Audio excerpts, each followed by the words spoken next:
Welcome to the Constructive 2020 virtual event series. Constructive is an industry-led effort to enhance collaboration, build resilience, and ensure a vibrant and sustainable future for the industry. Welcome to our first virtual event, Shaping a Resilient Commercial Construction Future. This session is brought to you by JIB. Like you, we're proudly building for New Zealand. Every day, passionate and dedicated professionals come together as an industry for the good of all New Zealanders. It's something we're proud to have been a trusted part of for over 90 years. Welcome to Constructive 2020. Kia ora everyone, and a very warm welcome to Constructive 2020. Great to have you with us. Thanks very much for joining us for our virtual event this year. A little bit different to our last few years at Te Papa, but great to have you along for this live stream. If you're working from home today, then take the advantage to pour yourself a glass of wine. We've got an hour and a half of great conversation coming up for you. So we've got a mix of people actually from across the sector, from the whole supply chain. They'll be joining us over the next hour and a half. We've got clients, we've got government agencies, we've got people from universities, a real mix. And of course, our presenters and panellists, there they all are. They'll be sharing their insights throughout the next 90 minutes. We're live from the PwC Centre here in Wellington. This is not a green screen behind me. This is a real window, and it's really fitting actually for us to be here for this event because this building won the Supreme Award at last year's New Zealand Commercial Project Awards. The session today is about shaping a resilient commercial future. Now, the sector, of course, has had about 10 years of sustained growth, but we know the challenges that are around, and we know that they've been exacerbated by COVID-19. The good news is that there has been progress over the last 3 years. We've seen the construction sector accord, which is a direct result of the work that was done at the Constructive Forum. We've also seen the Infrastructure Commission being created, and we've seen the government procurement guidelines coming in as well. Is all of this enough? What more do we need to do to shore up the health of the sector? That's what we'll be talking about today. So what we're going to do is we'll hear from our three presenters to start us off. We'll then move into a panel discussion, and we want your questions to be part of this. So the question window, the chat window is open now. We'd love to have you share your thoughts on our keynotes and to fire through your questions as well. So let's move straight to our first speaker. It is Shane Brearley from NZ Living. He's the Managing Director. Shane is here to tell us about the opportunities in the sector and how we can transform our thinking, including structural reform. Are we up to that challenge? So welcome, Shane. Thank you. It's a very large topic and 10 minutes isn't long, but I've been thinking about this a lot, about 30 odd years. So what I'm going to cover in this brief time, first of all, just reflect on the current state of the industry and the economy, and pose an answer to the question of how we got to where we are in our current state today. Then look at what a high-performing industry structure might be. And then lastly, move on to posing a white sheet of how we might go about it, and then conclude. So to start, in my mind, with everything that's going on in the world, I think there's probably been fewer exciting times. I'm not one of these doomsday type people who think that the world's going to fall into a big hole, particularly in New Zealand. New Zealand's an emerging nation. There's a flight to bricks and mortar. Since lockdown, we've seen a huge uplift in people wanting to put their money into something solid, and particularly down here. We've also got a country that's got a lot of existing infrastructure that is quite old, needs renovating, needs repurposing to keep up with the rest of the world. That's in the residential, the industrial, really in most sectors. And with the rapid changes in the world, what you might have had previously as a 5 or a 10-year business plan, I think, we should be looking more like a 1-year horizon. And what you thought your business might have been in 10 years, you probably need it to be a whole lot closer and move a whole lot faster now to keep up with it. So in summary, you know, in terms of the economy, I just think there's an abundance of work for our sector, and it's really on us to step up and meet the challenge of our country. And one of the biggest constraints for New Zealand is really us. Our low productivity is holding our country back from achieving, you know, so much more for it. And if you now drill down into our industry, taking a snapshot of the current state of our industry, you know, if you look at our design and consenting process, that timeframe takes typically longer than it takes to build the entire project. And even then, the design's full of all sorts of holes and problems. It's not even finished. We seem to be sitting in a series of endless meetings. We've got slow decision making. We seem to be fixed on this tendering and getting the lowest price.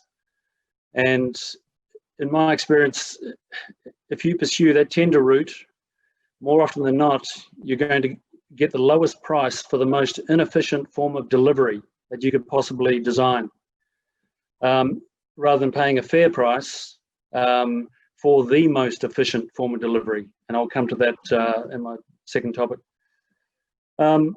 Selecting subs and suppliers on lowest price, bespoke contracts, retentions. I guess it's little wonder that we are where we are. So we have a country needing a high-performing industry sector, and there's a lot more that we can do to serve this country. How did we get here? I think we dropped the ball in the late 80s and through the 90s. As a sector, we really let ourselves down. At the same, and that's with quality and program and really, you know, most things that our clients value. And at the same time, the industry got far more complex, as most industries have, but we didn't keep pace with it. As the delivery sector, we as I say, dropped the ball, and we didn't keep up with our skills. And along came a very different structure, a fragmented structure. It was really the birthplace of the consultant project management community in force, the quantity surveyors, and there was a disjoint between client and builders in a lot of instances. And now you get a lot of different players focused on the process rather than the project, and it's led to, you know, the state we see today. So just a quick snap of the current state of the country, the industry, and perhaps, you know, one person's view on how we got here. So what does a high-performing industry structure look like? If you started with a white sheet of paper and challenged ourselves to reinvent the industry and map out what would be a highly efficient, highly functioning construction sector, property sector in New Zealand, there is no way you would design what we have. In fact, you'd probably be working pretty hard to design something that was as inefficient as we have. So we can't build better with our current structure. We need to fix the structure in order for us to be able to perform and deliver better buildings. And if you look at you know, other sectors, I'll just pick one. Tesla, they make wonderful cars and wonderful trucks, and, you know, the same guy's sending stuff to Mars. But his biggest achievement is not the machines that he's building, it's the machine that is building those machines. And that's where, you know, we can struggle all we like to build the nicest, best, fastest, most watertight buildings, but unless we've got our machine, our industry structure optimized, it's always going to be an uphill battle. So about 6 years ago, I retired from the industry. I was a little bit frustrated with trying to make breakthroughs just as the builder, and often the design and builder, and there were no real quantum leap gains that were possible. So I took 1.5 years off, got bored, and came back to answer a simple question. What is the level of inefficiency and waste in our sector? And what if we could squeeze that out? Imagine what that could do to our industry. And I thought, in all honesty, the answer was going to be somewhere around 5 to 7% of the cost to deliver a completed built asset. So we took our own white sheet out, we set up a structure, and we worked out the way we wanted to work. And I've been studying the Toyota way and a whole lot of, those sort of theoretical best practice methods. And we decided to put our money behind it and actually have a go. Now, we found the answer on our second project and our sixth and seventh project, and we've got $150 million worth of construction in design and under construction at the moment per annum. And the answer is 30 to 35%, we found. So I can probably retire again now because I've found the answer to the question I had burning. And how do we know that is true? Well, there are two tests. One is the quantity surveyors who look at our projects tell us that. The valuers tell us that. When they come to put the insurance in place for the end product, we might build it for $20 million. They'll value the replacement cost, excluding demolition, at 30 million or 28 million. And that's one way of testing it, is ask an estimator or a quantity surveyor. The other is to just take a look. A blind man can see it. Look in the design offices, look on the construction sites. It is just weeping waste. So it's no surprise that the answer in hindsight was of that magnitude. And our team and our approach, if they turn their hand to schools, office blocks, hospitals, whatever it might be, it's the machine delivering the machine or the building that is the important thing. And it wouldn't matter what sector we would be in, with the right approach, we would deliver similar results. Sure, it might be 20, might be 30, might be 35%. Industrial might be lower than, as low as 10. So the potential is huge. And you take that 30% out of the costs and imagine what it does for our industry. Marginal projects all of a sudden work. There's more money for training and skills, and obviously profits for all, and probably a much happier work environment. So lastly, that white sheet, how would we go about it? The key in my mind is working in vertically integrated teams, maintaining regular working relationships. Currently, we assemble on lowest price, we assemble a bunch of strangers, some people might know each other, and they have to learn how each other works, how they interface with each other. They're very cautious, they're apprehensive, and as long as we're doing that and we have that fragmented industry, these sorts of gains will never be possible. So, and then you need to assemble a team based on skills and ethics. Price will follow. And that team I'm talking about is from the client to the consultants, to the contractors, to the subcontractors. No one part or even two parts of that vertically integrated team could achieve any real gains on their own. It takes the whole team. It's not CWA, it's not alliances, it's not design and build. It's a bunch of capable people coming together to work together for each other to achieve a common goal with a view to a long-term relationship where everybody succeeds. The more you work together, the better the results, the better the experience. And then you start getting into some of the consequences of that. You don't need your meetings. Cancel 80% of your meetings straight away, and then before you know it, like us, I think our last meeting was about a year and a half ago. They give the appearance of progress while doing exactly the opposite.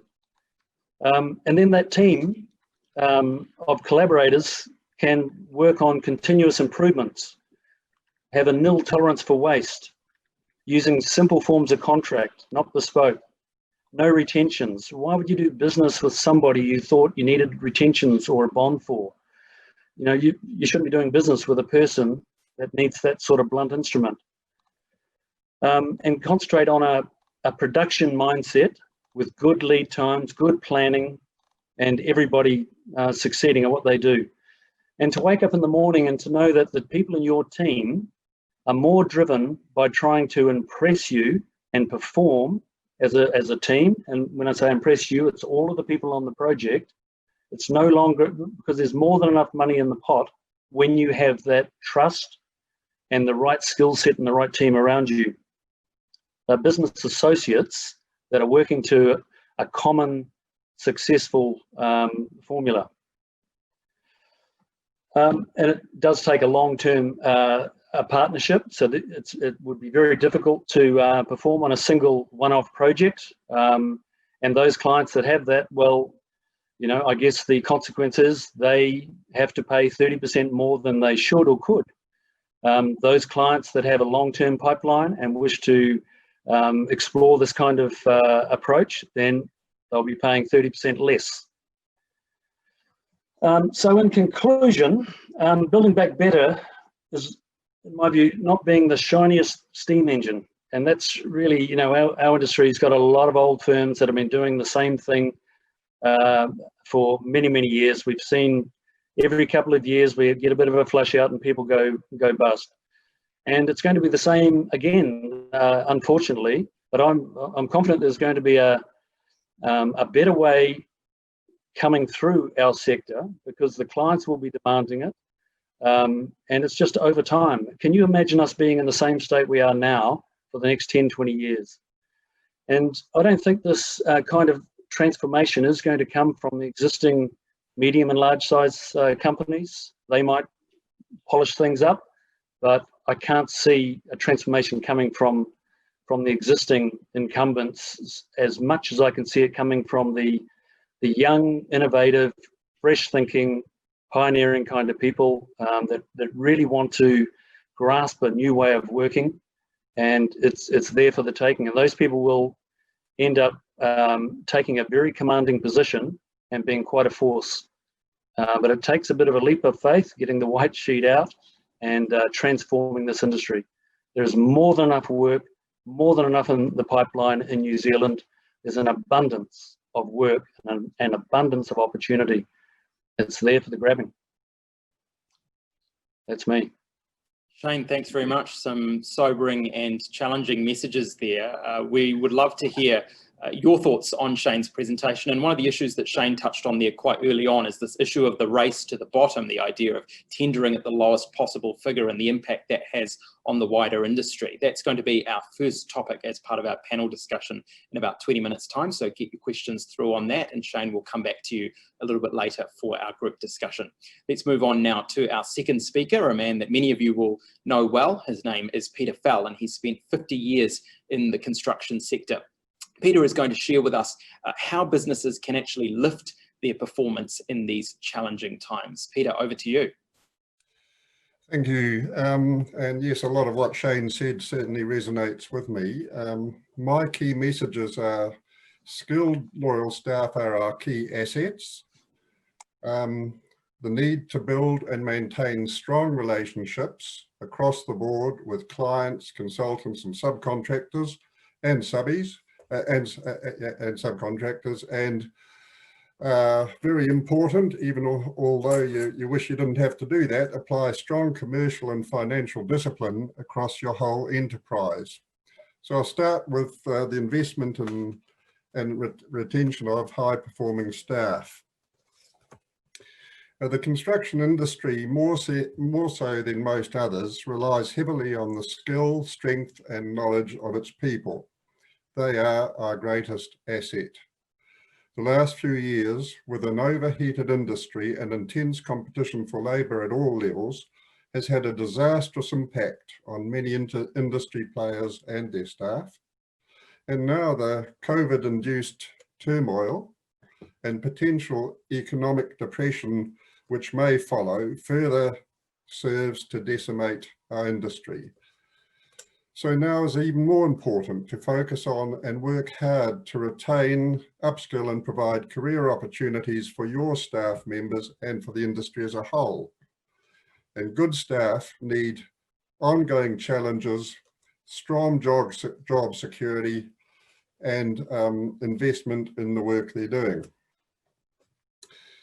Staff, including management at all levels, need to have good construction knowledge and skills. It is not an industry for players without industry knowledge, experience or commitment who are solely focused in furthering their own career and salary opportunities. The increasing financial, economic and technological changes require a higher level of on-site and off-site training, which will help to attract good people at all levels into the industry. We need to illustrate that the industry provides opportunities at all levels and for all people interested in a challenging, exciting and fast-changing environment. All professional and management staff should have on-site experience either on the tools or other site-related work such as surveying, engineering, programming, etc. Those staff who advanced through the industry from trades or other on-the-job activities through supervisory and management roles are our key assets and often the future company and industry leaders. Their numbers have dwindled as a result of past poor training programs, a reduction in head contractors self-performing key trades such as concrete and carpentry, the previous reduction in apprenticeships, which thankfully, and one tick for the government, is now experiencing an upsurge, long delayed, and an industry that has lurched from downturn to downturn as a result of external economic factors, contractors' poor planning and business skills and uneconomic pricing. This trend must be reversed. My second message is around relationships.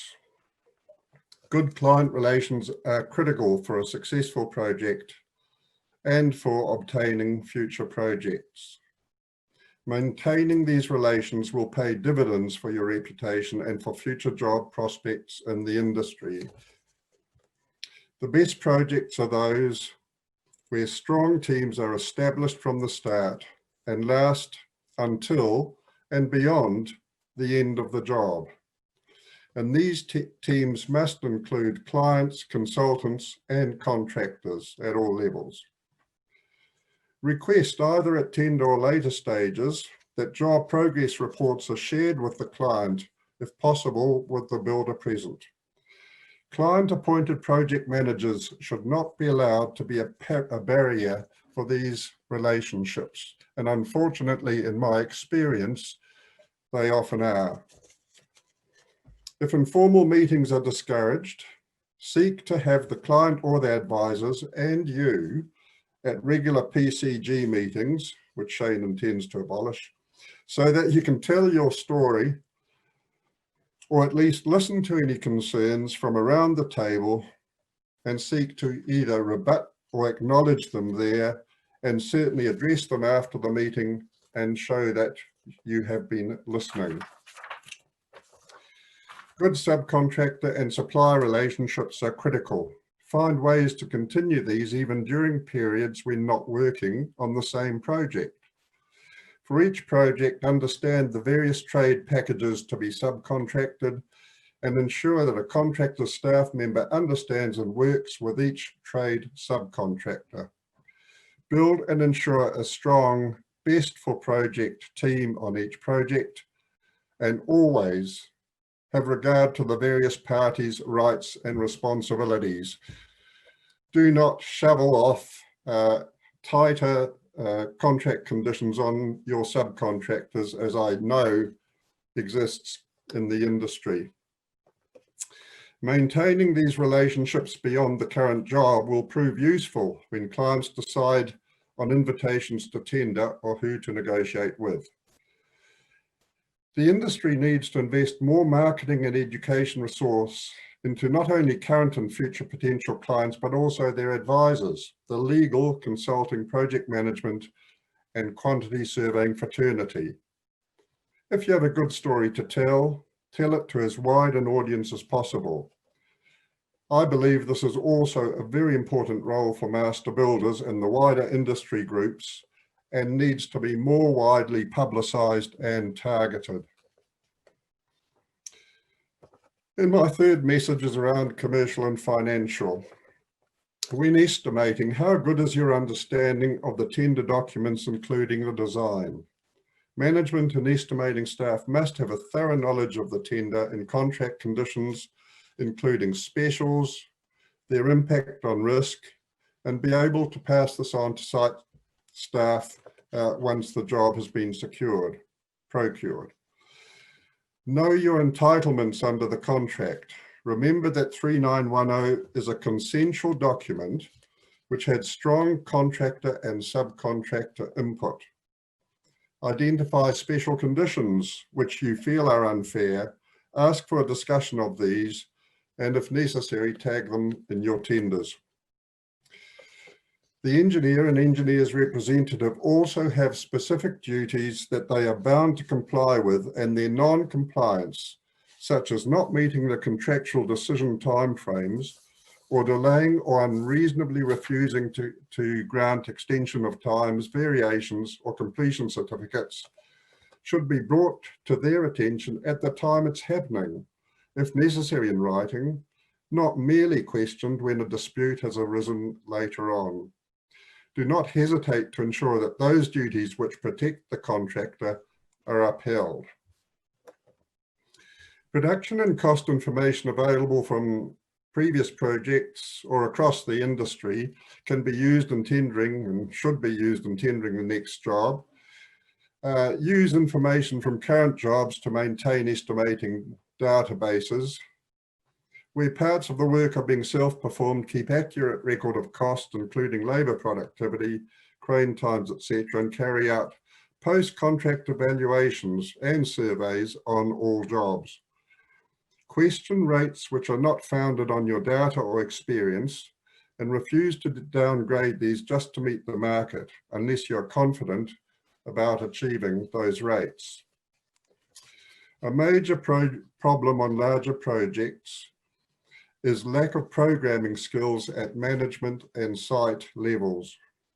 The poor quality of programming, especially with comprehensive programs and larger complex projects, is a particular industry weakness and creates a huge risk for client and contractor.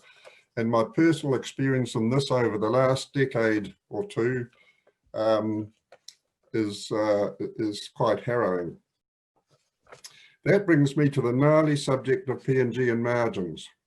Margins are not just for off-site overheads, but also cover risk factors, including price increases, subcontractors falling over, unforeseen conditions not covered by variation, and so on. Margins need to cover your estimating cost for unsuccessful tenders, jobs that don't proceed, unrecoverable costs such as lengthy sickness or bereavement of contract staff, and don't forget the profit element. This should stand alone from other overheads and risk. It includes the financial gain that makes it worthwhile for the company to be in business. Knowledgeable principals should, and often do, seek the contractor's assistance on P&G and margin contracts to identify reputable and suitable subcontractors and suppliers to negotiate or tender the respective trade packages. Again, in these situations, be clear where you do not approve of subcontractors identified by the principal or its agents, but make sure that this approval is based on solid reasons. And lastly, in respect of P&G costs, reputable clients will appreciate that, particularly in P&G and margin type contracts, it is not just the cost, but also the quality of what the contractor is bringing to the project that matters.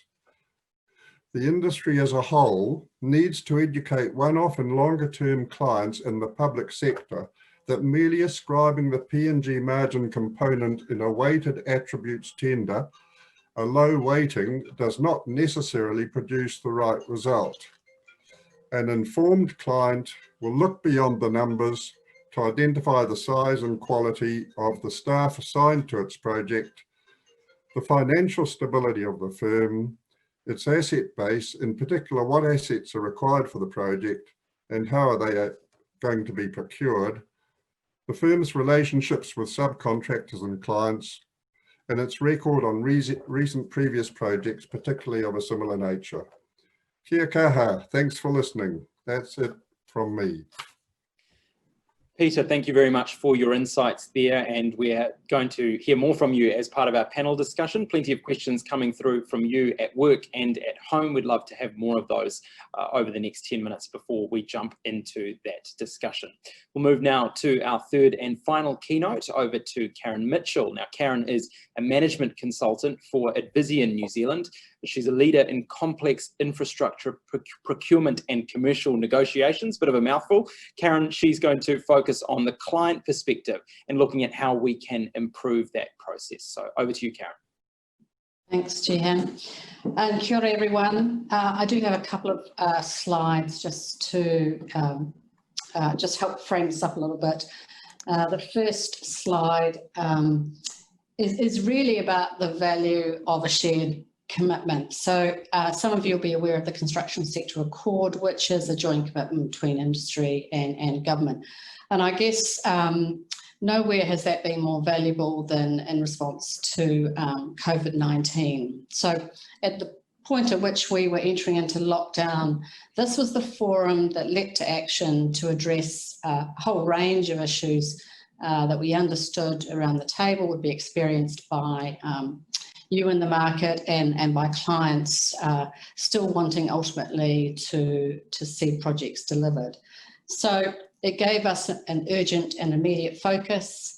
We clearly were looking to ensure that we could maintain cash flow, that the sector was resilient, that it would be ready for recovery, that we would continue to act in a fair and reasonable manner, understanding each other's needs, and seek collaboration. So a huge amount of effort went in, and I think that relationship that Peter talks about, and indeed Shane, really did come to the fore in that moment. And that did require quite a lot of stepping into each other's shoes through that discussion, but ultimately acting very quickly. If we move on to the next slide, that commitment at COVID is in fact an ongoing commitment. So there is, under the Construction Sector Accord, what's called a contract partnering agreement, which is just a sort of high-level agreement that says that you and the client will be committed to working together and adopting the principles of the Construction Sector Accord, so the behaviours and values that guide the parties. And importantly, that means being fair and transparent on the value and allocation of risk. And we know that that's been a particular issue, and it's been discussed at previous constructive conferences. So that's an important agreement up front. Setting and implementing payment terms with empathy and respect. So that's understanding many of the points that Peter's just made about what is being paid and what is fair in relation to that payment. And that includes the supply chain as well. We really have to foster careers and provide job security, ensure diversity and improve outcomes for Māori. There is a whole raft of workforce development capability initiatives. Those contractors who demonstrate that they are ready and willing and taking those steps to address a number of those issues will be at the forefront. That aspect of their tenders will be weighted, and so decisions will be made clearly on the basis of that commitment that's been made by both parties. Prioritising health, safety and wellbeing, including mental health, a lot of initiatives in that space. And importantly, prioritising environmental sustainability through sustainable construction practices.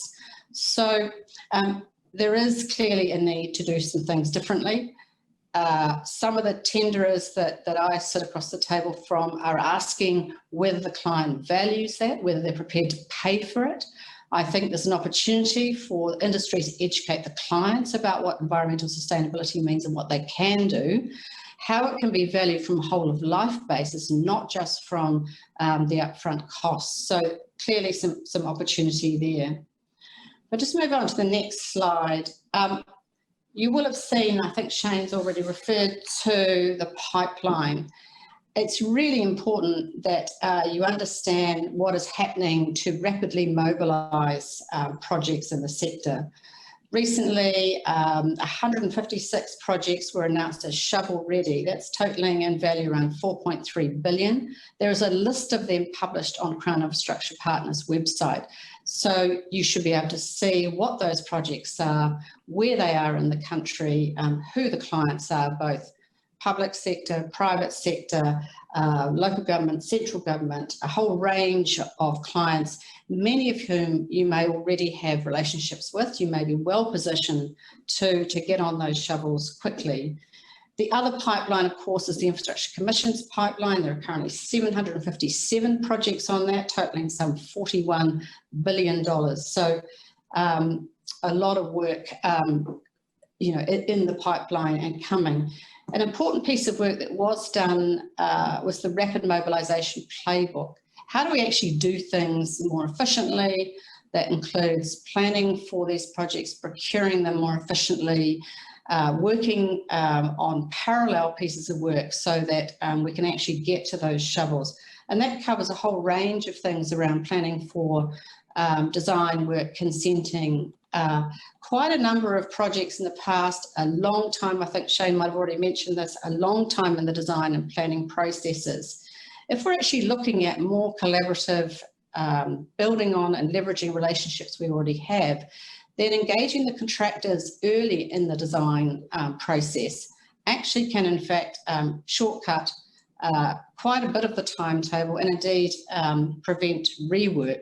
There are quite a few examples of where design work is carried out over a lengthy period of time, only to find that from a constructability perspective, affordability perspective, and a whole range of other considerations, that it isn't actually quite the thing that everyone thought it was going to be, or quite right, or indeed worse, once in construction, issues are found, and through unfortunate risk allocations, sometimes the contractor is bearing some of that design risk when indeed they perhaps shouldn't have been. So the Rapid Mobilisation Playbook is not just for public sector's use, it's not just for clients' use. We hope that it will be used more broadly. There's been a recent webinar specifically on that, but it's published, and it gives quite a number of suggestions as how to move with a rapid mindset, engaging people early, collaborating, and potentially putting projects forward for the RMA fast track. It also provides estimates of how long certain processes should take. So that should give you an idea. If a client or prospective client is looking to use a rapid mobilisation model, then you ought to be able to see how long, in fact, it might take before you're actually able to deploy staff. So the last slide, I just want to touch on the focus on the client. So there's been quite a bit of focus on what makes a good client, or and more particularly what makes a good public sector client, a good public sector procurer. In fact, we had quite a discussion, I think, at the last conference, Constructive conference, about some of these things. And sure, there should be a few things you should be asking clients about. Many of those were examined, those issues, in some work that Avisian did last year. And we came up with a sort of matrix, if you like, or a table that sort of set out what a mature sector should look like. Many of the things in that table, in fact, reflect some of what Peter's already covered. So a lot of focus on the client side and its capability and capacity, the contract terms, and indeed many pages of special conditions that may or may not be appropriate, whether there is transparency in the risk allocation, whether the price quality trade-off is understood, and whether in fact the client values those broader outcomes around socioeconomic sustainability, and whether in fact the client is realistic about timeframes, or whether it's being driven by the date that someone wants to cut the ribbon on. So a lot of focus on the client, but in the industry, how do we actually match that? So there are some things that I think that the industry can do. I think it's good that we're having that conversation about building a resilient commercial future, because it doesn't always look good from the client side of the table, and there is a lot that I think can be done to educate each other. The client isn't your benefactor, of course, so how do you educate the client? How do you educate yourself about the client? How do you actually take those transformational steps? How do you become that true partner in delivering many more and more successful projects, so that we can actually put some of our experience, learn from where we've been, we can put that to good use and move rapidly forward. Thanks, everyone. Thank you, Karen. Plenty to think about there, and we really appreciate your insights from that presentation. Time now to move into our panel discussion. We'll bring back Karen. We'll also bring back Peter Fell, and we'll bring back Shane Brearley as well. And we're going to add into the mix David Kelly. He's the CEO of Master Builders, as well as Chris Hunter. Now, Chris is the Managing Director of NZ Strong, an Auckland-based construction company. He's had 35 years in the sector and overseen many large and complex projects. So a very warm welcome to you all. Thank you for joining us. And for those of you who are joining us via the stream, I would encourage you to continue to send in those questions so that we can feed them to our panelists. Chris, I'd like to start with you. What are your reflections on what we've heard so far this afternoon? Oh, thank you for having me. Well, I think all three speakers were incredibly articulate about what we could do to improve the industry. A lot of it is actually quite old and obvious, and really it comes down to our ability to implement and believe that we can do the stuff. And so when we talk about Shane's comments, you know, I love the talk about the Tesla model, you know, and how Elon Musk has been shot down over the world for many years, but he's starting to prove he was right. And I think Shane's onto it when we talk about 30 to 35% waste in our industry, and it's about the process getting in the way. And I had a good friend of mine who often said, you know, let's not let a good process get in the way of the patient delivery. And of course, the patient died. So, but the process was good. And I think, you know, what Shane's challenging is the process, and it's failing us. And we need to look at how we can improve that to, you know, I mean, particularly right now when we've got, you know, COVID really kicking in and causing mayhem.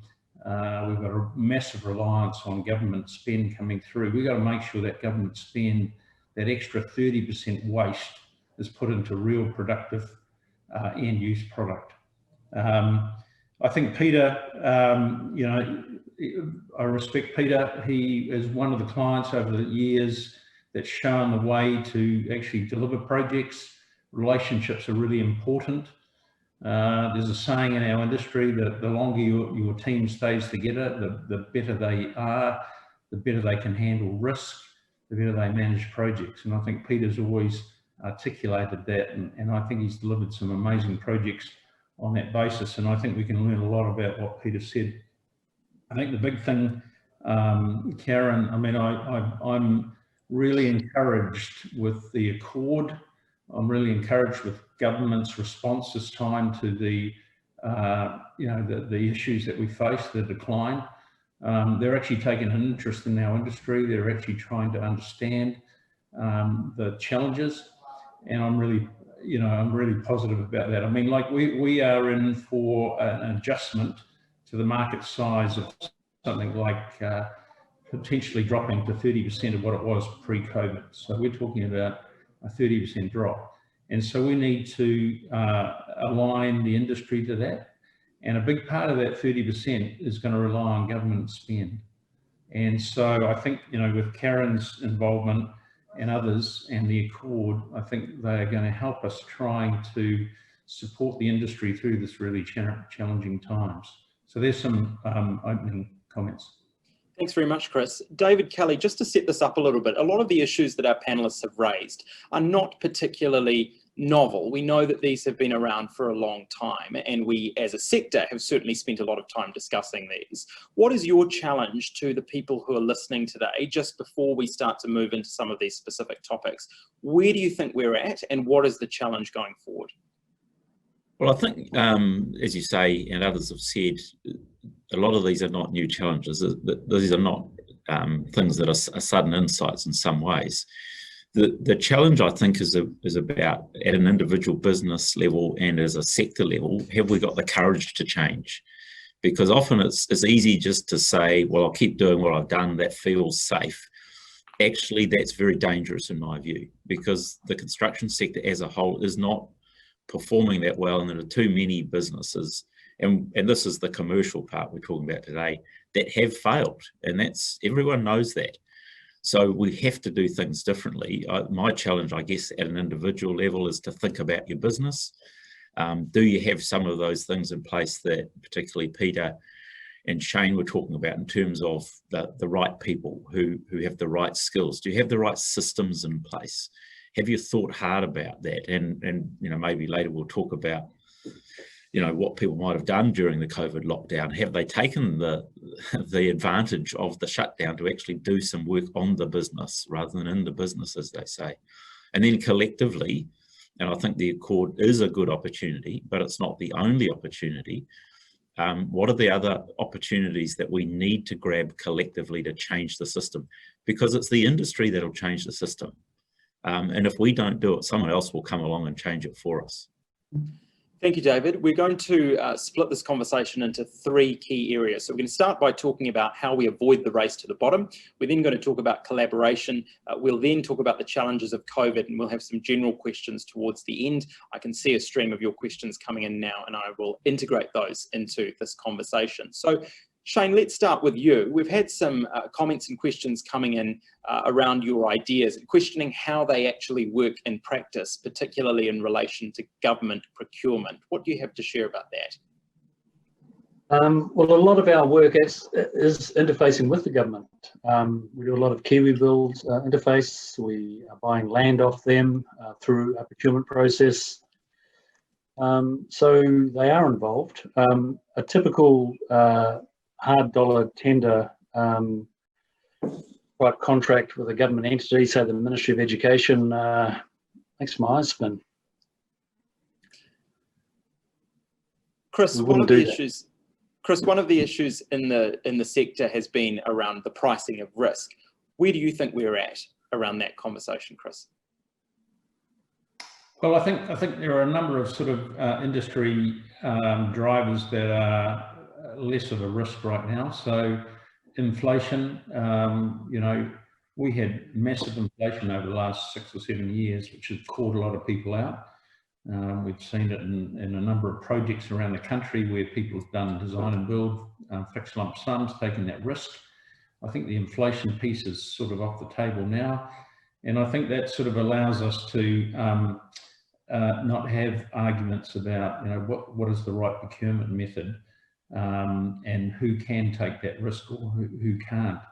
And so I think the opportunity is that we can actually have quite mature conversations about, how do we drive costs down? How do we really get to the lowest dollar? And I think Shane's model, which is a kind of like an integrated model, does show us how we can actually take risk off the table and therefore drive to the lowest price. But again, that doesn't suit every client, because often, government clients and other clients have to offload the risk. So that's a debate to have. But I think Shane's model has shown us how you can actually build a lot cheaper. Chris, do you believe that there has been a shift over the last few years in this area? Have you started to see progress in a level of understanding and I guess courage, as David touched on there, in terms of the pricing risk? Look, I think government's doing a great job. I think the Accord and the subset ministries are actually saying, okay, we recognise that we've had 4 major contractors fall over in the last 3 to 4 years. There's something systemically wrong with our industry, and we need to get in there and try and work out why this is happening. And I think you know, they're actually showing some maturity, which others need to learn as well, is, you know, what risk can the industry take? I mean, main contractors, if they're failing and going into liquidation or receivership, obviously are failing, and the risk transfer is too much. And I think the Accord understand that. I think we're seeing some great conversations at the moment. Whether they result in reality, which I think they will, is that we're getting a balanced view on risk. And I think the client, our major client going forward, which is the government, is actually, you know, talking the right language. And I think the goal for them is to actually align the advisors to them to be able to think and act the same way. So on your point there about advisors, let's go to Peter. Peter, what is your view on how advisors can actually help clients see the priorities beyond just price? Well, I think you've got to differentiate clients here, and many clients in the industry, particularly in the smaller projects and obviously residential, and as a adjudicator and arbitrator, I've seen quite a few of these cases. It's a one-off occasion, a one-off event in their lifetime. It's the only time they build. So they will generally look to either mates or go to their legal advisors. I think that the legal fraternity, for a start, if we start with them, it's critical for them to take a more definitive view of risk sharing and putting the processes, or looking at the processes that Shane in particular has discussed, and really getting stronger with their clients about the move to the bottom through low pricing and wrong allocation of risks. And I don't believe they do enough work there. I think also, however, that I think the architecture and engineering consultancies have taken a stronger road in this respect. And when I was finishing a job in the 80s, late 80s at Starship Hospital, the original hospital building, we weren't allowed to talk to the client. We weren't allowed to talk to the architect, who was the engineer to the contract. And I think these things have improved dramatically since. I actually think Master Builders has got a major role to play here too. I would like to see Master Builders go public on a lot of these things, because that publicity will reach a much wider audience than the government and the procurement bodies therein, and in local and regional authorities. I guess the one authority that seems to do very reasonably well on this is was NZTA, but I think there are still issues around, concerns around probity, which sort of muddy the waters and prevent Shane's idea of keeping the whole team together from project to project from being utilised in specific instances. So getting these messages across, civil contractors and master builders, I think, have a major role to play in that, and getting it into the news feeds as well, not just into specific sectors, so that when it gets into the news, mum and dads and people in other industries, commercial building owners or industrialists who want to build a new factory or something, we need to get that message across to them as well. Thanks, Peter. Karen, we're having some questions coming in about the pipeline and your comments about the pipeline. How confident are you about the sector's ability to meet what's coming down that pipe? Well, I mean, I think Chris has already mentioned the retraction in the sector. And one of the things that's quite difficult to map really is if you have a pipeline, obviously it's not a static thing, it's not matched at the moment to the resources that might be required. So you might have a project of a certain value, but there isn't actually a formula at the moment that says what that value might mean in terms of the business opportunity and how many people it might be employed. Now, the shovel-ready work did attempt to do that because, of course, part of actually being provided with the funding the applicants actually had to say how many people would be employed, what would be required. Of course, that doesn't get down to the discipline, individual disciplines at all, but I think we can be fairly confident in the shovel-ready list of projects that sufficient due diligence is being done, and those projects were well enough advanced to get going more quickly. In terms of the Infrastructure Commission's pipeline, that sort of covers all of the stages from pre-planning through to when it's expected to be constructed, and there is quite a process, and Shane was sort of referring to that. And it can seem quite clunky, hence the sort of more rapid mobilisation playbook that's been provided that says, well, actually, you don't need to be on the shovel-ready list to be thinking about doing things more quickly. Of course, doing things more quickly means committing money sooner. It may in fact mean that the client is actually taking a little bit more risk or making decisions with more uncertainty. And for some clients and some public sector agencies, including local government, that will also be quite difficult. I mean, local government itself at the moment is looking at revenue reduction as a result of COVID. So they too are having to make some quite tough decisions. So although these pipelines give a certain degree of certainty, shovel-ready, more certain, but there is a commitment behind the Infrastructure Commission's pipeline, which incorporates those shovel-ready projects, of course. But that's all about planning, and whether the sector can actually respond is actually very difficult to determine, because we actually don't know what that looks like on the ground. We just simply don't know. Shane, I want to come back to your comments earlier around waste, the idea of weeping waste, which is obviously closely linked to this issue of pricing as well. Do you think there's a level of denial around the level of waste that's currently going on, or is it ignorance? Is it a lack of education? What would you put that down to? There's a little bit of comfort. Most people aren't doing badly. They're surviving, they're doing okay, and the status quo is better than a worst case scenario. So, if you look at the consultants, the builders, all making an okay outcome for a heck of a lot of work and a heck of a lot of risk. So I think it's a little bit of a don't rock the boat and we won't sink, which isn't a great long-term strategy. Just another point, just on that same sort of thing, the amount of resource in our industry, if we can achieve a new way of working, we can get the efficiency, there's 30% spare to go into the next projects. And that's what we found in our projects. We're now using 30% less people on site, 30% less in the design house. Do any of our other panellists have a view on how we can reduce waste, tips for reducing waste? Chris, do you have a view on this?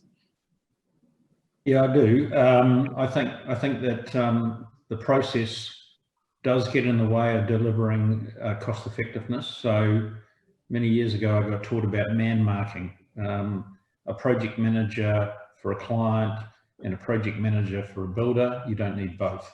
And it cascades throughout the whole process, all right? And it comes down to a whole bunch of things, including trust and reporting and knowledge and things. But I think the other thing that Shane's shown us, that if you have a single owner of risk who's prepared to take the risk up and down the chain, then you can get that vertical integration that produces massive savings. And so that's something I think we need to really push at the owner level, is to say, how do we educate them to show them that it's not as risky as they think? And they shouldn't be man marking, and they shouldn't be offloading the risk. Thank you, Chris. Let's move on to our next topic, which is collaboration. I'd like to come to David Kelly to kick off this discussion. David, this is something, again, that we talk about every year. Have you seen some examples recently of people who are doing this better to get better outcomes? Yeah, there's a couple of examples come to mind. One is more at a macro level, an industry level, and the other's a micro example. At the macro level, there's a group called the Vertical Construction Leaders Group, which initially was a group of about 30 medium to larger main contractors who came together to talk about health and safety and some alignment of their practice, so that if they, for instance, had subcontractors coming onto the site, they didn't have to have a different induction for the same subcontractor working across different sites. Over time, that conversation's moved on to a broader conversation. Sometimes it's a bit defensive about how do you deal with the shutdown and COVID and contracts and margins, but on a much more constructive level, I think the most interesting conversation is a project we've called, what does good look like? So can you actually describe what a good main contractor looks like across financial performance, across their key systems and processes? So for instance, we talked a lot about risk management. Do you actually have a systemized approach to managing risk? And then key competencies in people. And again, so Peter's talked about project management, which is both a competency, but it's also about the people. And what we've heard is, well, we're not growing that pie. We're just having contractors nick the good staff from others, which is self-defeating. So it's a complex piece of work, but I think we're making good progress. And that group in the vertical leaders group, I mean, they're all competitors, but what they're doing is saying, actually, we all need to do this together and put aside some of our competition to grow the pie and the skills. And we've submitted it to the Accord as a beacon project, and I'm waiting. I'm sure that will be picked up and recognised as such. And the result of that, I mean, there's two things there. In doing that work, what we want to get to is set some minimum standards, and we've talked about an accreditation approach, but we need the clients to recognise that. Because if the clients say, we don't care, we're just going to go for the cheapest price, we haven't got anywhere. And I know government agencies are very interested in this work. The other spin-off at the moment is that it's actually kicked off a conversation with a bunch of the sub-trade associations. So master plumbers, master electricians, and a few others have said, we're really interested in this stuff. We've been thinking about it. Can we pick up some of the work you've done and see if we can apply it to the subcontractors?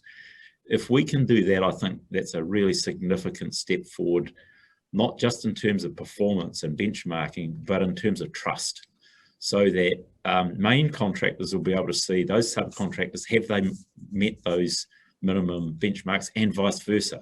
So you say, I'm confident that I can work with that partner, part of Shane's conversation. The other one at a micro level, which I'll just mention, there's a small group of medium-sized contractors under the banner of the New Zealand Construction Alliance. And what they're trying to do is two things. One is if by banding together, they can take on some bigger projects or nationwide projects that they couldn't do on their own. But the second thing, and I'm really interested in this, is how do they share their knowledge and expertise? So instead of all of them having to replicate the same thing, there might be one of those businesses has a particular skill in one area that they can share with others, so that they build that collective expertise. And I know what they've done is think quite hard about how do they make sure that their partners in this alliance are people that share similar values and views of the world. So, I mean, it's an interesting example, and be really interested to see how they progress over time. Thanks, David. Karen, on this client education piece, what more can we be doing to actually include the client in these conversations, and what would be the benefits of doing that? Peter mentioned, I think, the need to collect information, and maybe David, the alliance grouping and whatnot could provide that. But the interesting thing that's often missing in the conversation between the client and the contractor is what is the risk? Where has it been experienced? What has been what is the information, the data that helps the parties understand whether it's value for money to transfer it to a contractor? If it's so unknown or so uncertain that realistically, if the contractor was to price it, then you wouldn't want to buy it. Having a sort of mature conversation and actually weighing that as part of the procurement process. If you can't, in the procurement process, have a sensible conversation about a contractor and actually learn from them in that interaction about the risks and how they might be managed, then you probably shouldn't be choosing that. The contractor who can't have that conversation, who comes in with the cheapest, the lowest price, is actually probably not the best partner. And that does happen. You get people saying, well, I chose the lowest cost, but clearly they didn't understand the risks they were taking on. Clearly they couldn't manage them, and look where we are. Well, that seems quite daft to be in that situation, for both parties. So educating the client is also about educating them about what's going to happen to your project if you choose the wrong partner who you can't have that conversation about risk with, how who you can't sort of understand, how they put their business together, how it performs. So I would encourage clients to be having more of that conversation rather than just, taking the bid on paper at face value and just deciding, from there. So that would be my recommendation. Jane, what about the role of sustainability in this conversation? How do you educate a client about sustainability and the long-term prospects for a building or a project? Well, I must admit, can I just sort of, I would like to see more contractors actually be proactive in this sense. Very few of them bring the idea of sustainability to the table. If, however, the client side said, you know what, I'm going to weight my decision around choosing bids 60% or 70% about sustainability and dealing with waste and those sorts of things, I wonder what would then happen. So I'm dismayed that that conversation isn't out there. People are not being more proactive about it. In fact, even in market engagements, they've been quite lukewarm about it and saying, oh, I don't want to be accredited. Oh, it's going to be more money, la, la, la. So it's a bit, I just don't think we're quite there yet. We need to push it along, that conversation. Thanks, Karen. Shane, what are your thoughts on that? Well, I think optimising sustainability and the tender process are incompatible. If you choose to go down that tender process, you've pretty much ruled out any high achievement in sustainability. And the reason is people have got there on the skin of their teeth. They've been awarded a contract. Why would you bother? Why would you put your hand up and suggest a great solution? It's a change, it's a variation, it needs a decision that needs to be made, And if you're going along winning a contract on a piece of paper that says that you're, doing all the right things, that's not equivalent to the real pursuit of sustainability. You can only do so much prior to construction start date. The project really is just starting. Sure, the drawings might be finished, but the opportunity for ideas, the opportunity for innovation has really just begun. But if the framework doesn't allow you to be motivated to make improvements and achieve a higher outcome, then you've killed it on the day you start. We've got ideas coming out of our ears right to the end of the project, and we're now measuring millimetres of refuse per GFA, gross floor area. And so we started at 100 millimetres of equivalent, 100 millimetres depth times the area of a building is the total refuse construction waste, of which 88% is recyclable. And now we're at, I think it's 79 millimetres, and we're pushing towards 50. Now that can't come out of a paper process, it comes out of an attitude, and the attitude comes from the right flexible structure where everybody's playing the game and targeting as a broad team to achieve 72 millimetres on the next project, 68 on the next. Confronting stuff. Peter, I'd love to get your thoughts on that. Do you agree with the idea that the notion of sustainability and the tender model are incompatible? I think, well, first of all, on the major projects, it depends when you get the contractor involved. So on a P&G and margin contract, the contractor and the contractor coming in very early, say in the develop design stage, which we have tried to do at the university now for the last decade, and it has worked. Where the contractor has got good ideas, there's an opportunity for that to come into the design. The design of some of these complex buildings has got to be worked through literally millimetre by millimetre, and it's one of those 3-year projects that Shane is concerned about, but they are so complex, and the mechanical issues around them now overlaid by seismic, fire, passive fire, and asbestos, for instance, is just a nightmare. So the design process is by that nature long. The other thing that I think is an industry myth is that sustainability can only be measured by Green Star or some such methodology. So in our briefs for all our designers, engineers, architects, and in particular mechanical engineers, the university requires them to look very closely at the sustainability. I've sat on most of these design meetings, and it goes round and round in circles as we look through each phase of the project, from glass through steel, through thermal bridging, and the mechanical elements included from boilers, coolers, air handlers, and the like. So there's a lot of work that goes into sustainability on those big projects, which is never given a Green Star, but in fact so therefore is unacknowledged on that basis, but is very worthwhile. The other big issue for a contractor is, where the hell does he get the money to pay the engineers and architects he needs to sit at the centre in his office and help the client with sustainable solutions where the margins are so low in the industry?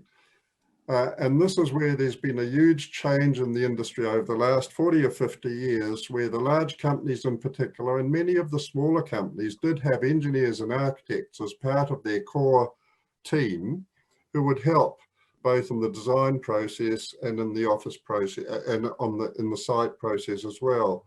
So you need both of those things. You need your consultants to be briefed to ensure that the sustainability is built into all aspects of the design. You need the contractor, if he's going to give worthwhile opinion on that and help in that process and achieve minimisation of waste, as Shane was talking about, he's got to have sufficient margin to be able to accommodate those staff on a permanent basis.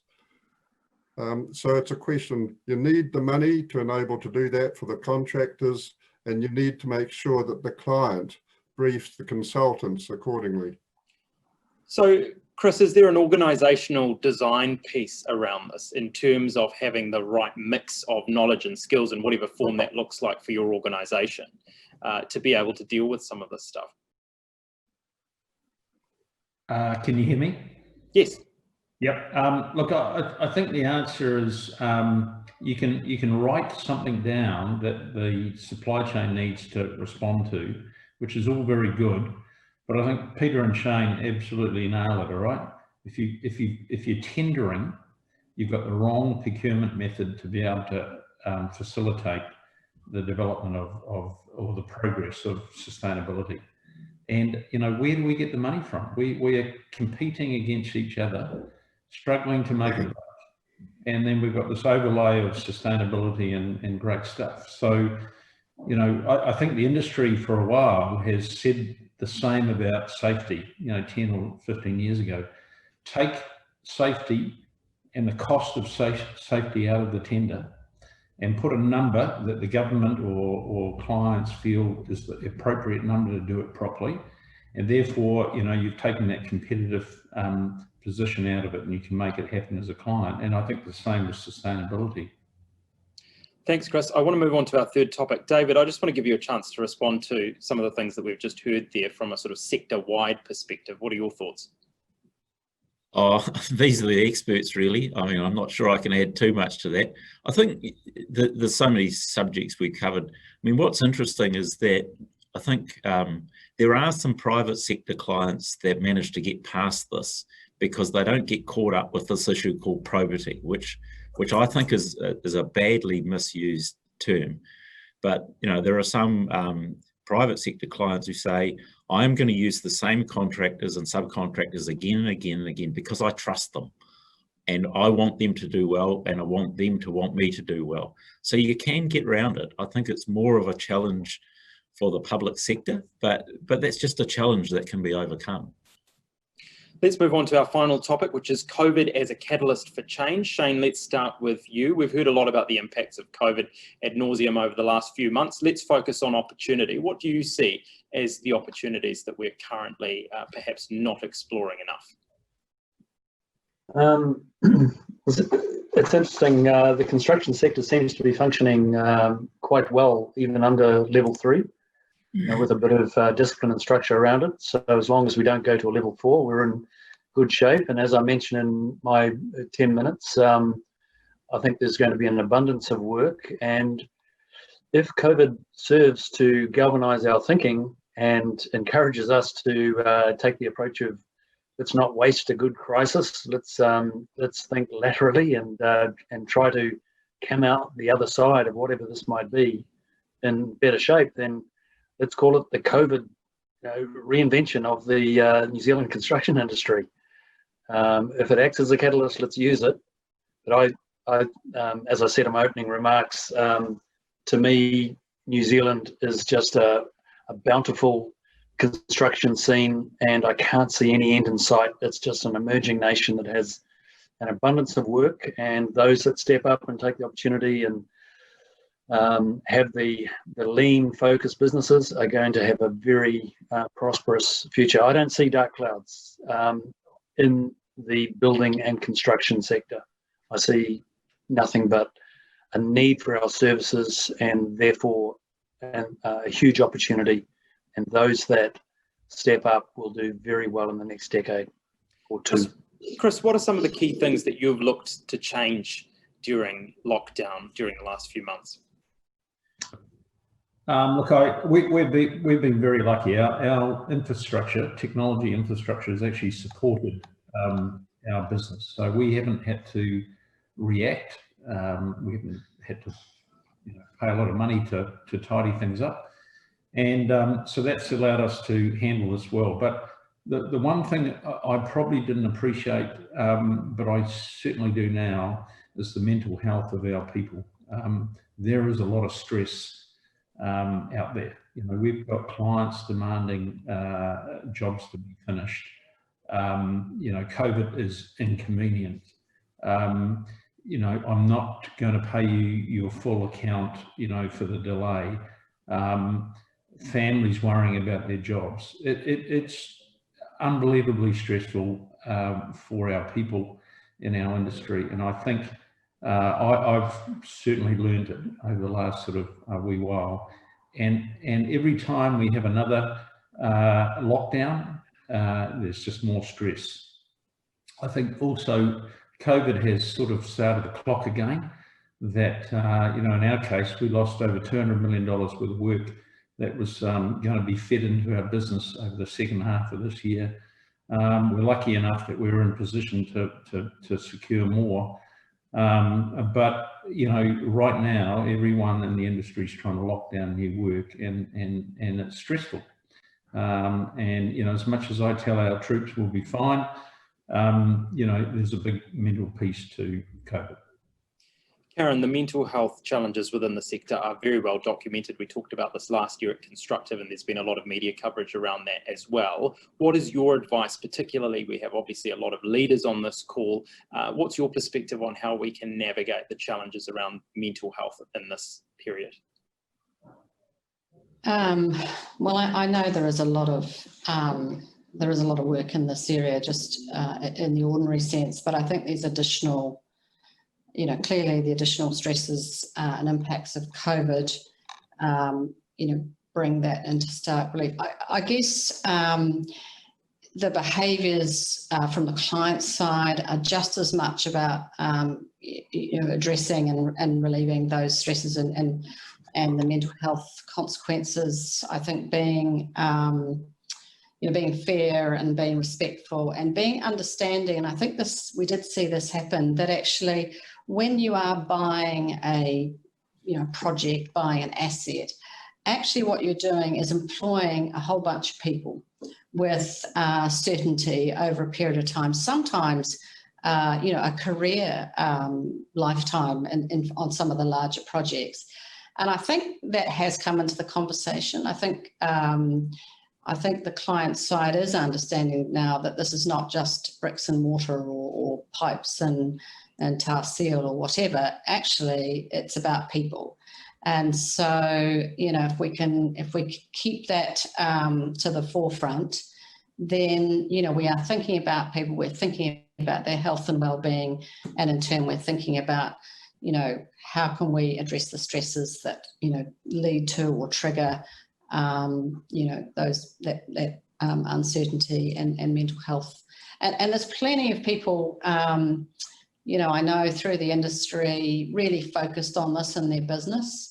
And I guess, but it's also about relieving some of the stresses from the top as well, and giving that space.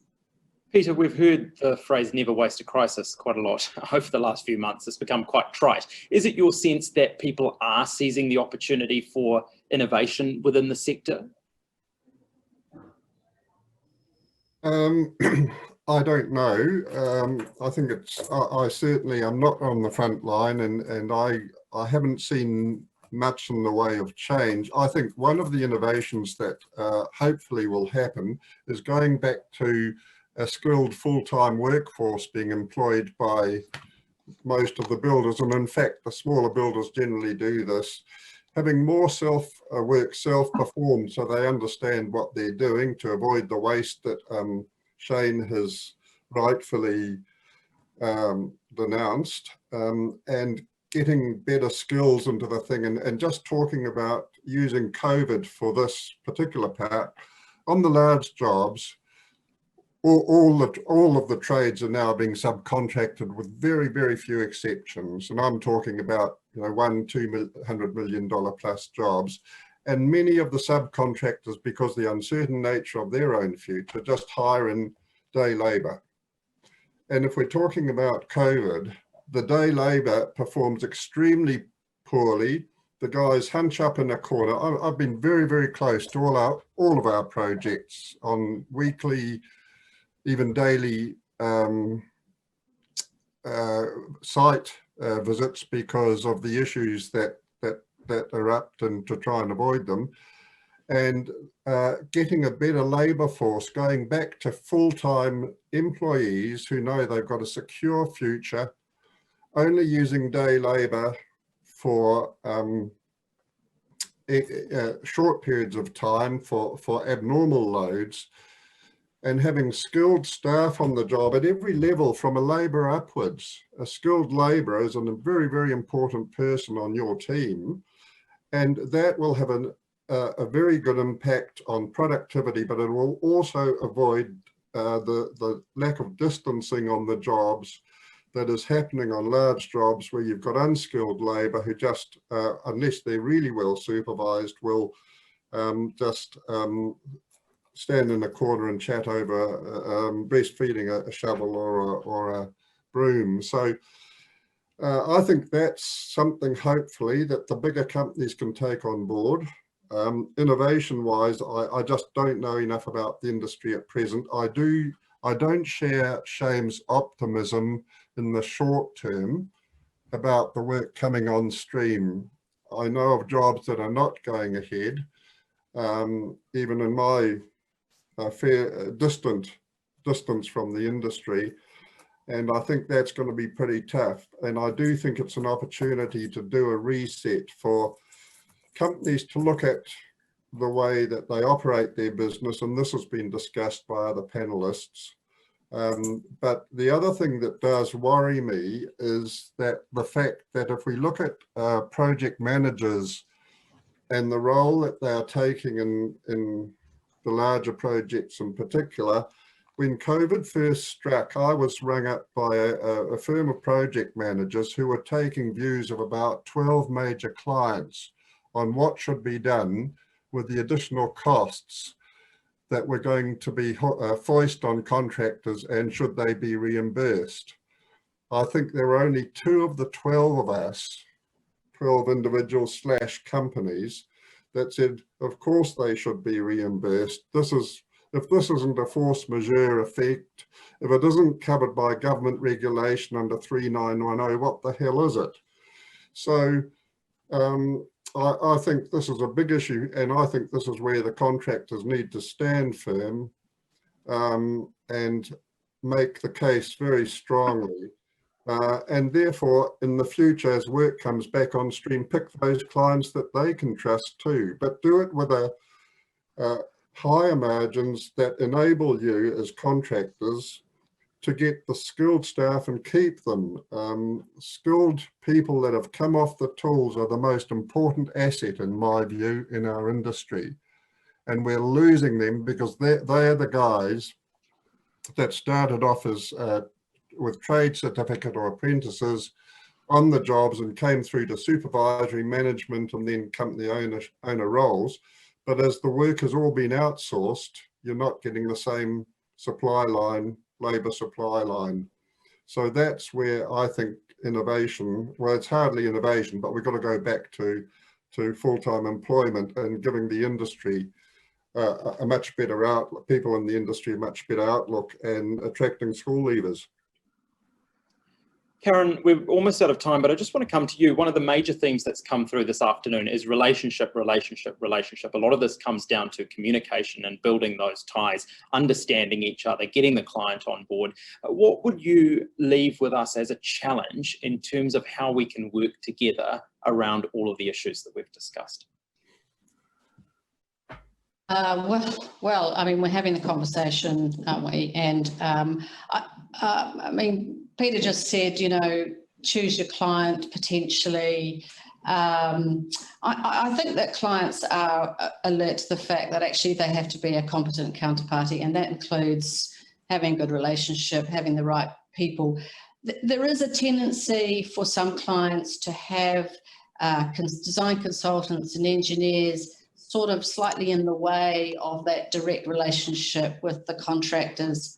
I would encourage those principals to actually be the ones at the table, not having their lawyers. And, you know, there have been, you know, meetings, relationships, so-called meetings, in which, you know, contractors have gone to meet with the client only to find the room full of consultants, essentially. I mean, that's not a relationship.